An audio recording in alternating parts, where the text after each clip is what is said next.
Hello friends, जय हिंद दोस्तों। स्वागत है आप सभी का आपके इस प्यारे यूट्यूब चैनल जॉब वाला में। और मैं सचिन कुमार सोनी आप सभी का तहे दिल से दोस्तों स्वागत करता हूं। दोस्तों आज है दिनांक 28 अगस्त 2022 और आज की जो करंट अफेयर सीरीज़ है दोस्तों ये कुछ स्पेशल होने वाली है।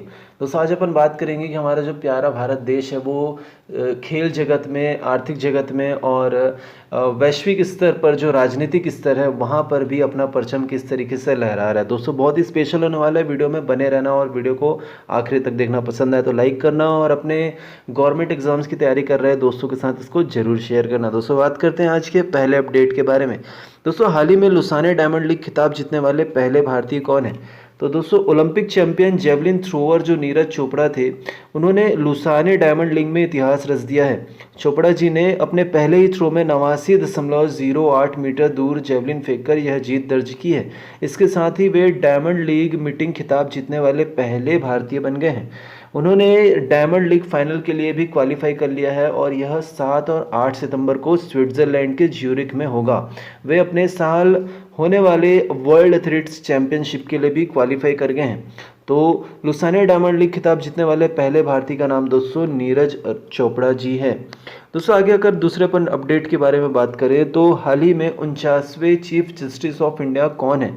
दोस्तों सुप्रीम कोर्ट के chief justice of India N V. Ramana ji शुक्रवार को रिटायर हो गए और उनकी जगह जस्टिस यू ललित ने 49वें चीफ जस्टिस ऑफ इंडिया के तौर पर शपथ ले ली है। जस्टिस ललित इसी साल 8 नवंबर को रिटायर हो जाएंगे। मतलब कि उनका कार्यकाल बहुत कम समय का होने वाला है। हम बात करते हैं 74 दिनों का ही उनका कार्यकाल होगा। इस दौरान उन्होंने सुप्रीम कोर्ट में लंबित 492 संवैधानिक मामलों को निपटाने के लिए उनके पास ये चुनौतीपूर्ण कार्य होगा। तो दोस्तों बात करते हैं हमारे नेक्स्ट अपडेट के बारे में। दोस्तों बात करते हैं तो हाल ही में वर्ल्ड जूडो चैंपियनशिप में देश को पहला गोल्ड किसने दिलाया है? दोस्तों खेल के भी क्षेत्र में जैसा कि भारत देश परचम लहरा रहा है तो जूडो चैंपियनशिप में किसने पहला गोल्ड दिलाया है? दोस्तों मणिपुर की जूडो खिलाड़ी लिंथोई चिकमा बेम ने इतिहास रच दिया है। उसने वर्ल्ड जूडो चैंपियनशिप में देश को पहला गोल्ड दिलाया है। यह मेडल अंडर 18 एज ग्रुप के विमेंस 57 किलोग्राम वेट कैटेगरी में आया है। 15 साल की लिंथोई ने फाइनल मुकाबले में ब्राज़ील की बियांका रिस को हराया। वे किसी भी एज ग्रुप की वर्ल्ड चैंपियनशिप में मेडल जीतने वाली पहली भारतीय जूडो बन चुकी है। तो दोस्तों जो वर्ल्ड जूडो चैंपियनशिप था ये अभी ही कंडक्ट हुआ था जिसमें कि देश को पहला गोल्ड मिला है जिसे लिंथोई ने दिलाया जो कि 15 साल की एक छोटी सी बच्ची है। दोस्तों आगे अपन अगले अपडेट की बात करते हैं तो हाल ही में एक्सपोर्ट इंपोर्ट के लिए 3 मालगाड़ियाँ खरीदने वाले ऐसा करने वाला जो देश का पहला राज्य है वो कौन है?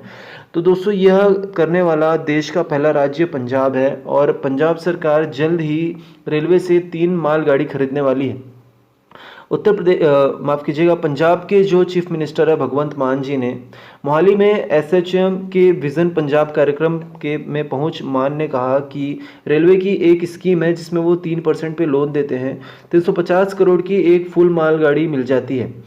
इनका नाम पंजाब में पंजाब ऑन व्हील्स होगा और इंडस्ट्री वालों के अपने इसमें रैक होंगे जो कि इंडस्ट्री वालों का अलग रैक होगा और जो इनके जो पर्पस होंगे जिसकी वजह से ये कर रहे हैं इनका अलग रैक होने वाला है।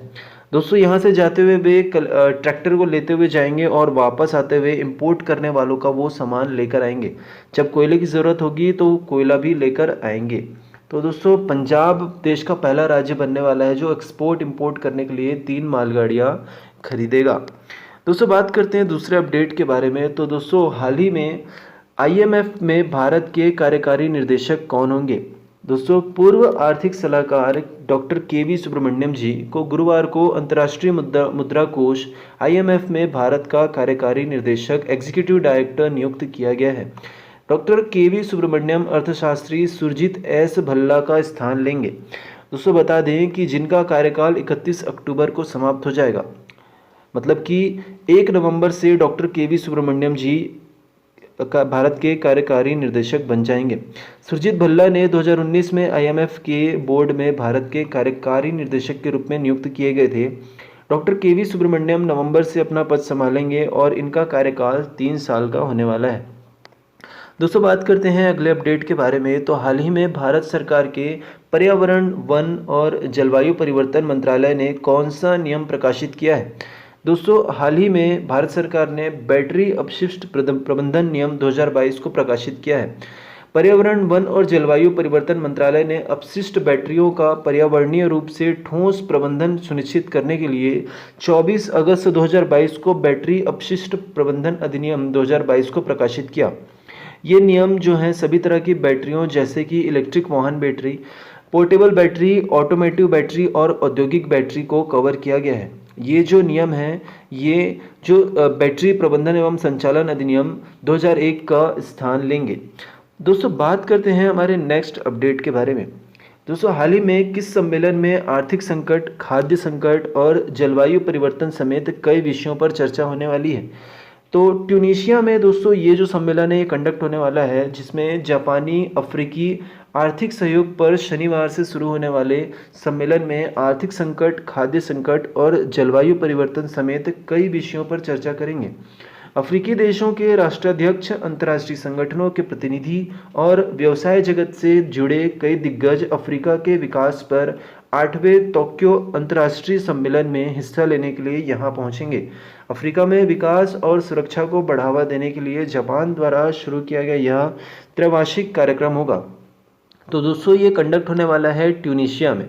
बात करते हैं दोस्तों अपने अगले अपडेट के बारे में। तो हाल ही में मेंस डबल्स में देश का पहला मेडल किस भारतीय जोड़ी को मिला है? दोस्तों स्टार शटलर बात करें सात्विक साईराज रैंकी रेड्डी और चिराग शेट्टी की जोड़ी ने भारत को वर्ल्ड बैडमिंटन चैंपियनशिप में भारत देश को ब्रॉन्ज मेडल दिलाया है। यह मौजूदा सीजन का इकलौता मेडल है। इतना ही नहीं, यह मेंस डबल्स कैटेगरी में इस चैंपियनशिप का पहला मेडल भी है। इससे पहले 2011 में ज्वाला गुट्टा जी और अश्विनी पोनप्पा ने विमेंस डबल कैटेगरी में ब्रॉन्ज जीता था। यह वर्ल्ड चैंपियनशिप का भारत का 13वां मेडल होगा। इनमें 1 गोल्ड, 4 सिल्वर और 8 ब्रॉन्ज शामिल हैं। तो दोस्तों मेंस डबल्स में देश का पहला मेडल जो जिस जोड़ी को मिला है उसका नाम है सात्विक साईराज रैंकी रेड्डी और चिराग शेट्टी। दोस्तों बात करते हैं हमारे अगले अपडेट के बारे में। तो हाल ही में कौन दुनिया के सबसे लोकप्रिय नेता माने गए हैं? तो हमारे प्यारे भारत देश के लोकप्रिय नेता, हमारे यशस्वी प्रधानमंत्री जी माननीय श्री नरेंद्र मोदी जी को दुनिया के सबसे लोकप्रिय नेता माना गया है। बात करें कि अमेरिकी data intelligence firm the morning consult के सर्वे के मुताबिक प्रधानमंत्री नरेंद्र मोदी जी ने अप्रूवल रेटिंग में अमेरिकी राष्ट्रपति जो बाइडन और ऑस्ट्रेलियाई प्रधानमंत्री एंथोनी अल्बनेज़ समेत दुनिया के 22 देशों को पीछे छोड़ दिया है। पीएम मोदी को अप्रूवल रेटिंग में 75% है और वे पिछले 2 साल से लगातार इस रेटिंग में टॉप पर बने हैं। इस लिस्ट में अमेरिकी राष्ट्रपति बाइडन की 41% की रेटिंग के साथ वे 11वें नंबर पर हैं। पिछली बार वे 6वें नंबर पर थे। वहीं ब्रिटिश पीएम बोरिस जॉनसन इस बार 10वें से 20वें स्थान पर खिसक गए हैं। दूसरे नंबर पर मैक्सिको के राष्ट्रपति आंद्रेस मैनुअल और लोपेज ओब्राडर रहे हैं, जिन्हें 63% लोगों ने वोट किया। वहीं तीसरे नंबर पर ऑस्ट्रेलिया के प्रधानमंत्री एंथोनी अल्बनेज़ हैं, जिन्हें 58% लोगों ने पसंद किया है। तो यहाँ पर भी दोस्तों देखें तो अगर अपन राजनीतिक दृष्टिकोण से भी देखें तो भारत देश अपना परचम पूरी दुनिया में, पूरे वर्ल्ड में लहरा रहा है।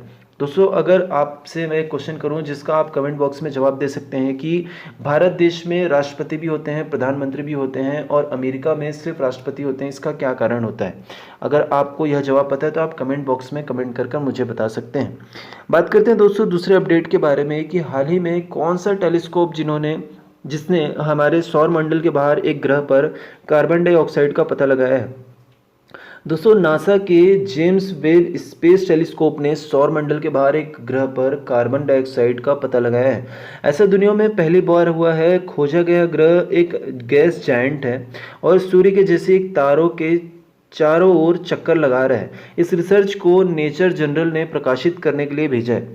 दोस्तों इस एक्सप्लोनेट का नाम WASP-39b है और यह पृथ्वी से 700 प्रकाश वर्ष की दूरी पर है। वैज्ञानिकों का कहना है दोस्तों कि जुपिटर जो है ये उसके बड़े भाई की तरह है। दोनों में अंतर यह है कि गैस के कारण ये बृहस्पति की तुलना में, जुपिटर की तुलना में 30% ज़्यादा फूला हुआ दिखाई देता है, जबकि इसका वजन बृहस्पति के वजन का 1/4 है। हालांकि इसका व्यास बृहस्पति से 1.3 गुना ज़्यादा है, क्योंकि इसमें गैस बहुत ही ज़्यादा मात्रा में भरा हुआ है। और एक जायंट जायंट मतलब दोस्तों जो आकार में बहुत ही बड़ा होता है उसे जायंट कहा जाता है।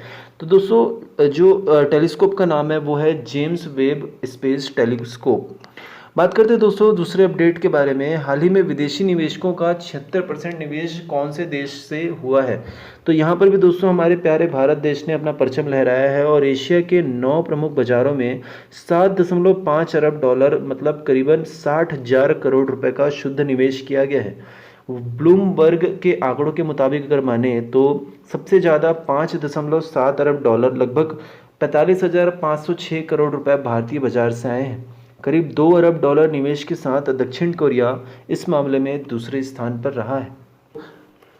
तो ये था दोस्तों आज का करंट अफेयर का सीरीज़। दोस्तों अगर आपको पसंद आया होगा तो प्लीज़ वीडियो को लाइक करना मुझे बहुत अच्छा लगेगा, और इस चैनल को सब्सक्राइब करना। इस चैनल में आपको करंट अफेयर्स की डेली अपडेट्स और साथ ही साथ जितने भी जॉब्स आ रहे हैं उसकी सारे अपडेट्स आपको मिलने वाली है। उसके सिलेबस की जानकारी भी आपको मैं कोशिश करूँगा प्रोवाइड कराने का। आपको मेरी तरफ से अगर किसी और मदद की भी आवश्यकता होगी तो आप कमेंट कर सकते हैं दोस्तों।